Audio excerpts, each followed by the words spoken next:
I had a great conversation with a young friend of mine. His name is Travis. I've been coaching him since he was probably 14 or 15. He's 22 now, so it's been a long time.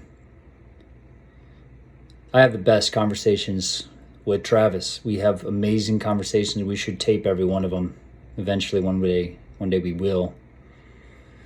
He pulls knowledge out of me like no one else. And I swear he has the perception, the humility, the mindfulness of somebody that's, 50 or 60. So when I'm talking to him, I feel like I'm talking to my mentor, and he looks at me like his.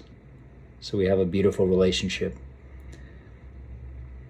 So we got into it today about positive versus negative mindset inside the head of an athlete during a high stakes competition. So Travis has aspirations to be the best at what he does, the best in the world. And he trains very hard, very intelligently. So he brought up an interesting question tonight, whether an athlete needs to have a balance between positivity and negativity in their head. And if you take this to the extreme, you can test the assumption. So the extreme in the situation is, you can use any sport as an example. Because Travis is a CrossFitter, we'll use CrossFit. So you're in a 10-round workout and you're in round 7, and you can see that you're in second place, and this is the last event, and you're tied with this other person, and they're on round 8. So you're a round behind them, and you can see them out of the corner of your eye, and you're doing thrusters and burpees, right? Because CrossFit loves thrusters and burpees. And you can see that you're 8 reps behind them, and they're going to be finished in a minute and a half, and you have that much time to catch them and pass them for the win. What is going through your mind? It is a reaction at this point in time. When you're at a very high stress level, anxiety is high, stress is high, physical output is high, you're near your breaking point, and you know it, and your competitor knows it, and you know that they're at their breaking point. You react. Your mindset either goes positive or negative. Most likely it's not a mixture of positive and negative. It's one or the other. So negative mindset sounds like this if you're in second place. Oh shit, there isn't much time. I don't know if I can catch them. I'm exhausted. What if I lose? What if I lose on my sponsorship? You start to spiral out. You have all these negative thoughts start to push you, right? So is that going to push you? Sure, it can light a fire under your ass. You better catch them now or you're going to lose, right? That's negative. That's not a positive motivation. That's a negative motivator. Can that increase your adrenaline? Yes. Will that give you a push to potentially catch them? Yes. Will that also give you tunnel vision and increase your anxiety and decrease your ability to keep mindfulness and see what's going on with the rest of your competition, be able to chase them down, a half a rep for every 1.5 reps for every 1 rep that they get? Yes, I think that would decrease your ability to catch them. You just turn the blinders on, tunnel vision, and go and hope that you beat them. A positive approach, positive mindset, positive reaction. And let me just step back and talk about the difference between a reaction and response. A response is when you look at the situation and you think and take time to cultivate what you think is the best response for the situation, and then you respond to it. A reaction is immediate and it's trained, and it is acutely not changeable. You can't change your reactions today. You can work towards changing your reactions in the future by changing the way you respond and dialing up the intensity in which you respond and testing out how you react in high intensity situations. And then, oh, look, that was positive, that was negative, I like it, I didn't like it. How can I change that next time? And then you work on increasing the intensity of the situation, of the load, of the speed, of whatever your stimulus is, until your reaction is what you want. And then you can push yourself to the next level to get that reaction out at the next higher level of intensity, and your body will react once again positively or negatively, and you can then craft your responses and increase your intensity to help change your reaction to one that you deem optimal. So let's go back to the competition. We got the positive athlete in second place now. Rich Froning is an excellent example. I don't know what his mindset is when he's chasing somebody down, but you see it on his face. He's not in tunnel vision, just breathing a million miles an hour, trying to just go to the finish to catch somebody. He is calmly, coolly, calculatedly eating the person who's in front of him up like a python devouring a goat, 1 inch at a time, until the goat is completely swallowed. He passes his opponent, crosses the finish line ahead of them, and the opponent wonders what the hell happened. Because he kept his mindset positive and kept his awareness out on his competition, knowing how much he needed to push with how much time was left, and also assessing your competition. How much energy do they have left? How are they moving? How's their posture? How are they breathing? What does it feel like they feel? Are they anxious that I'm coming for them? They should be. Now let's go to the first place person that has Rich Froning chasing them. Rich Froning's right behind you. If you have a negative mindset, oh shit, Rich is coming. I can feel him coming. I don't think I can keep him from passing me. I hope I don't lose. Everything's on the line right now. I don't think I can hold on anymore. Right? Anxiety is going to increase, and your output may increase, but also you put the blinders on, and now you don't have control of yourself anymore. You're just full steam ahead, hoping for the best. While Rich knows that he's a quarter to a half a rep ahead of you every single rep, and there's just enough time for him to make a pass. His breathing is calm. His repetitions are quality every single rep to ensure that he doesn't get no repped as he eats you alive. So now if you're in first place, positive mindset looks like this. I'm ahead. Let's do an assessment. My lungs are near capacity right now. I don't have much left. You're realistic. You're in the moment. You're not overly positive. I got this. It's guaranteed. It's in the bag, because then you may let off the gas. Right? You need to be realistic. So realistic looks like this. I feel fine. I'm super fatigued. I have more. I've been here in my training before. I've been here in competitions before. I can push a little bit more to hold this person off. I can feel them, coming up rep by rep. I can hold them off. Time to turn it on. Keep your head on a swivel, right? These thoughts are happening instantaneously within milliseconds, and they guide your physiology and your output immediately.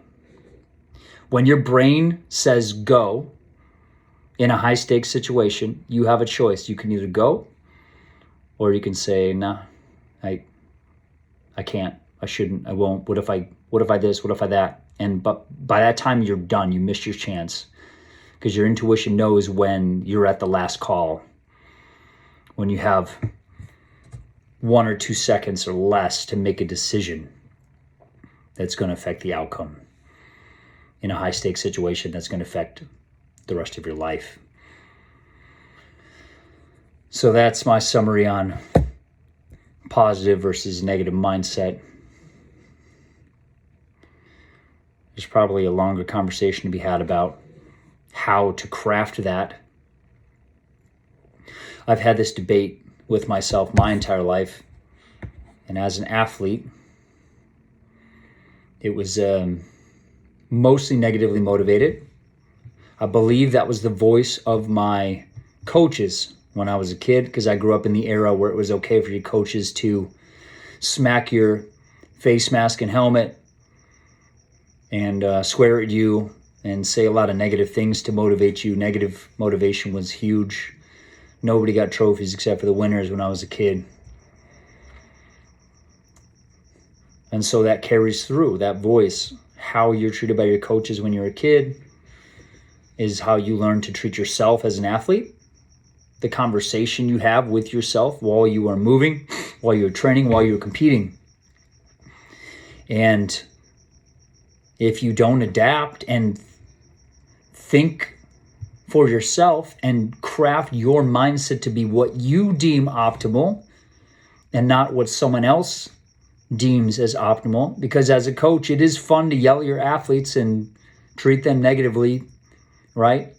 Put a dog in a cage and poke it with a sharp stick and it's going to get pissed off and it'll perform. But we're not primal creatures. We have higher thinking capacities for a reason, and we can use them to shape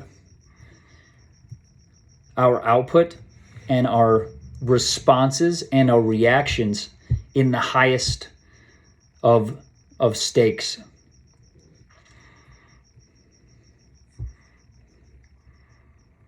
And it takes many, many years. One other thing that's important in this conversation is the conversation you have with yourself and how you have it. If you want to teach yourself how to be positively motivating and realistic all at the same time, you have to be this way in your life. You can't be a negatively motivated person and then be positively motivated when the high stakes situation comes out. It doesn't work like that, right? How you are, how you train is how you're going to compete. And when the stakes are high, that's how the chips are going to fall. So getting curious is very important. Curiosity guides problem solving. So when you are in a workout and you're pushing hard and your mindset starts to falter and you hear those thoughts of, Jesus Christ, this is heavy. I need to put the bar down. I don't know how many reps I have left. Why am I even doing this? I'm never going to be anything. I'm always going to be shit.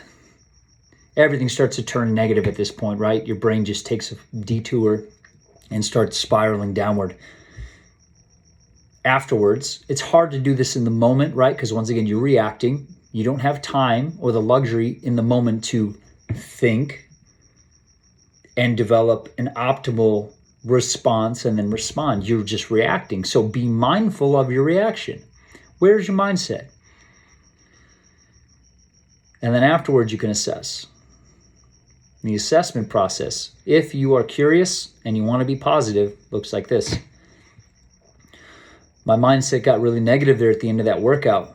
That's interesting. Was it what caused it, right? What questions, how questions? Those are going to drive your curiosity. Did I not sleep enough? How did my sleep affect it? What was my training leading up to this looking like? Have I experienced this level of physiological stress before, and how have I responded in the past? Where do those negative emotions come from, and how can I learn to change them?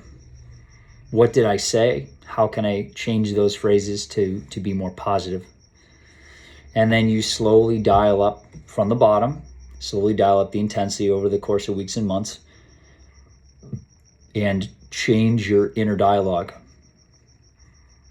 So you're responding, because when the anxiety is low and the stress is low, you have the luxury of responding optimally, the way you deem optimal.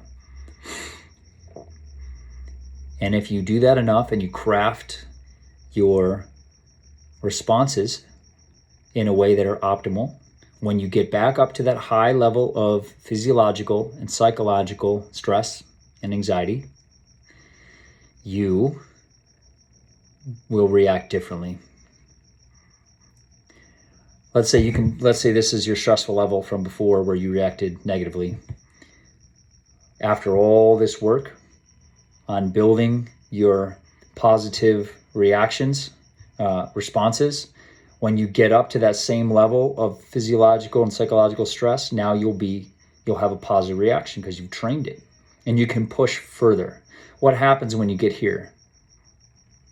You might find some negativity again. The process starts over. You drop back down and build your way up until you're at that same level of stress, and test. Did things hold together? Did they fall apart? How did they fall apart? How can you change your mindset? What needs changing? How and what questions? And then you push yourself further, right? So if you push and you're positive, great, keep pushing until you find that next level where things fall apart, and then assess, how can you fix it? What fell apart? Get curious about it. Now, if you look at this with a negative mindset, right? You get into that negative thoughts, patterns, and you come out of that and you say, Jesus Christ, I'm so negative. I'm never going to be anything if I think like that. Do I even deserve to be at the next level of competition? I better get my shit together. You're not going to get to where you want to go because you're poking yourself with a stick and you're keeping yourself in a cage. You are keeping yourself stoked by negativity and fear. On the opposite end of that is curiosity and examining the data, which is the mindset that you observed, your reaction that you observed through mindfulness, and you look at that and you say, what did I see? What did I experience? And how can I address that optimally? And then you move forward. So it's not balancing positivity and negativity. It is realistic positivity. I think that's what it comes down to. And that's after a lot of thinking. And I believe that this will consistently change over my lifetime. And right now, this is the best explanation for how to be a positive athlete that I've ever come up with. And I've been thinking about this I stopped competing at a high level about 11 years ago. So it's been a long time because I was negatively motivated my entire career. And since then, I have been trying to teach young athletes how to positively motivate, how to shape their mindset in their daily actions, in training and outside of training, because it all matters.